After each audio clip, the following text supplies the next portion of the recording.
Hey guys, thank you for joining the quest again today. I'm your host Marques Underwood, and I know it's been a long time since I've been on YouTube. It's probably been about a good month and a half, 2 months.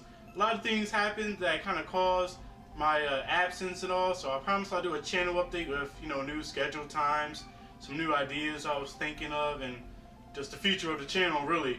But I really just want to give you guys my thoughts on this movie called Don't Breathe. I really thought this movie was amazing, to be honest. I know this is different, usually I'm sitting down doing something, but as you can see I moved, and well, I don't know, I think I just want to stand up and just show a fresh start. So let's go into it.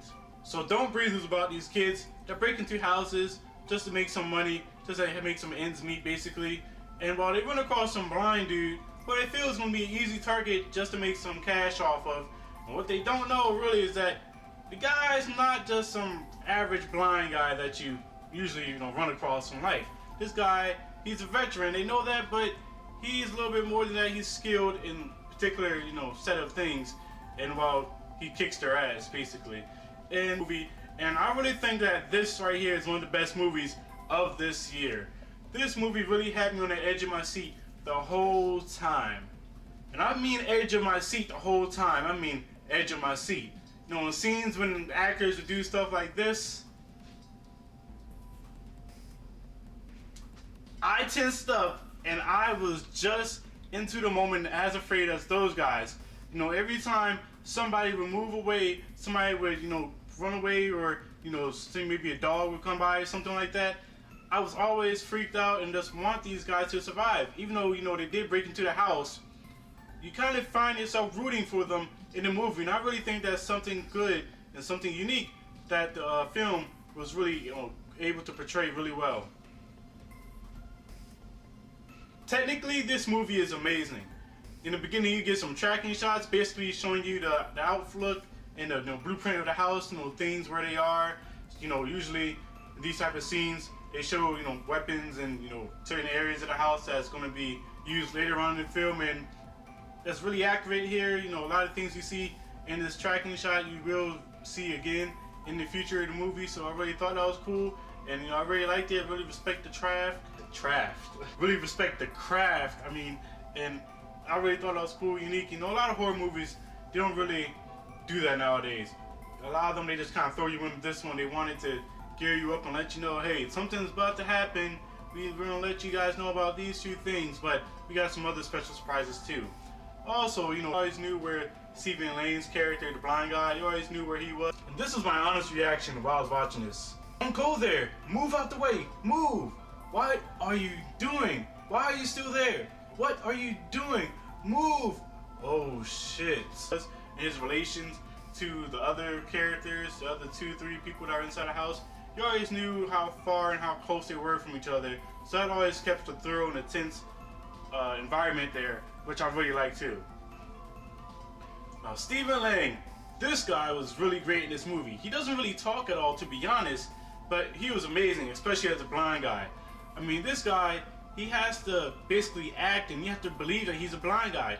I love the scenes where he could tell that he was really familiar with his house, so you may see him smack something and he was just familiar with it. So he was the type person, he always knew when something was out of place, and you really really believe that from Stephen Lang. I really thought he did a good job portraying this. And it's probably hard for him too, since he doesn't really say much at all. It needs to be good for a lot of those scenes where there's not no talking, but they're just acting upon, trying not to get caught, and you see their eyes and the way they use their eyes, the way they do their facial expressions. They really keep you engaged in this movie.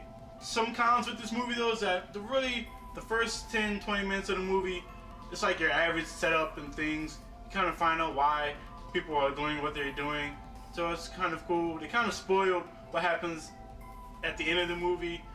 At the beginning, like, I love the opening shot, but you see it again and it kind of tampers with the whole moment and the theme of it, I guess you could say. The surprise that happens, I'm not going to spoil it here, but I was really surprised what happens.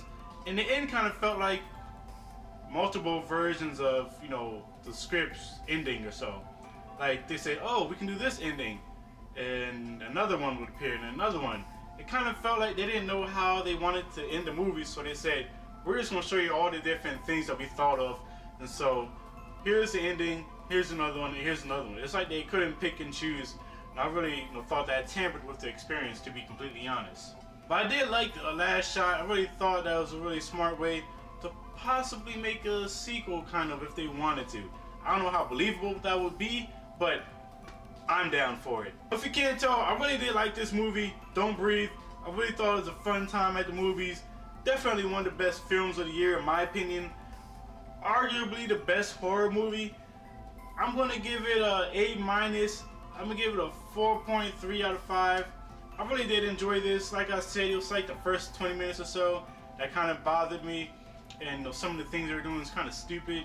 Making noises around the house and all. They were blind guys. It's kind of stupid to me. But the sound design was amazing. Like I said, technically, this movie was efficient and great. The directing was fine. The acting was amazing. I really did enjoy this movie. So, have you seen Don't Breathe? If you have, comment below, and I want to know, what did you think of this movie? Did you like it? What did you expect? Did you get what you wanted out of it? Honestly, I expected a lot of jump scares, and it's only like 2 or 3 in the movie. So I think that's really, credible when I say this is a really good horror movie at that. Honestly, I would compare this to a movie I saw a while ago, a few years ago.